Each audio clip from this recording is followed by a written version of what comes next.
Okay, so I have gone to the radial arm saw. I've cut my wood 26 inches. I've got boards that are under 5 inches. My panel is ready to be glued up. I've gone to the joiner. I've done a nice joined edge. I've gotten rid of all the saw marks. It's all cleaned up. I've got an X on them telling me I've done them. Okay, next I need one layer of newspaper. And that newspaper is going to keep this from gluing itself down to the table. I'm going to do first kind of a dry setup. Okay, that looks pretty good. I don't have any gaping areas, any large cracks. This is all looking pretty good. So what I'm going to do next is I'm going to stand a couple of the boards up and I'm going to apply my yellow wood glue.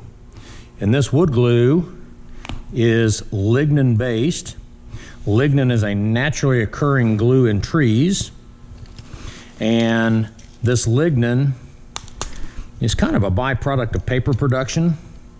It is a naturally occurring glue that binds the cells of the tree together, so they refine it. Elmer's glue, for instance, the white glue, is only about 4 or 5% lignin.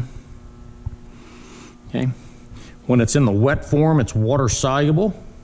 When it's dry, it can be kind of a nuisance on your fingers. So it'll scrape off. You can wash your fingers off. You want 100% thread contact, or glue contact. What you're doing is you are making a glue up, and you are going to force the glue into the wood grain. Now, when you're doing this, this is called an edge butt joint. Edge butt joints are done for a couple reasons. Wipe that glue off on the paper there. Okay, edge butt joints are done for a couple reasons. In our case, we never want to have wood over 5 inches wide because of the cupping and warping. The other thing is that if you had a bunch of really small, thin, narrow pieces of wood, that instead of that just being trash or stuff for the burn pit, you could take that, clean that up with a joiner, and make yourself some pretty nice panels. Okay, so here we go. This is going to be somewhat slick for a while, so I'm going to put that kind of together. Some things to watch out for. A lot of times when people do this, you want to have one edge kind of flat. I'll get sometimes where I get somebody glues up something like that, and now I'm not going to have the material in the middle to make my side panels out of. Remember, I'm only making one of these big panels, and out of it is going to come a side and a side. Okay, next thing I'm going to do is get some orange bar clamps. These are a 5,000 pound jack screw clamp. I've got a cam on the back side. I loosen that up, slide my clamp tight. I want to kind of hold the wood down while I'm tightening this, and then all what I want to do is just a little snug. I don't need to apply all the pressure at once. If you apply all the pressure, sometimes you'll get the boards to pop up, and it'll be kind of an issue. So I'm going to press that down, tighten that together. Notice I've got glue coming up. I've got glue coming up down in there.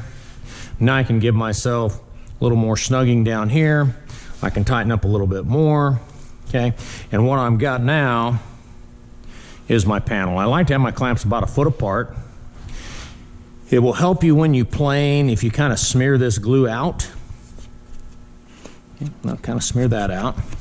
And then what I want you to do is I want you to get a lumber crayon. These lumber crayons are generally on my desk, and sometimes they're not in a holder like this. But what you're going to do is you're going to write your name on it and your hour. Okay, so on this one here, I'm just going to write example. And we'll just go hour 1. Okay, so that's all you have to do. This needs to dry. That glue takes, probably 20 minutes. You could probably pull the clamps. I like to let it set a couple hours, and I will not run it through the planer unless it's been dry for a full hour. So once again, this is the panel that my sides are going to come out of. I'm 26 inches long. I need to be 13 to 15 across. I can have 3 or 4 boards, nothing over 5 inches. That concludes the video for the initial glue up of your side panel.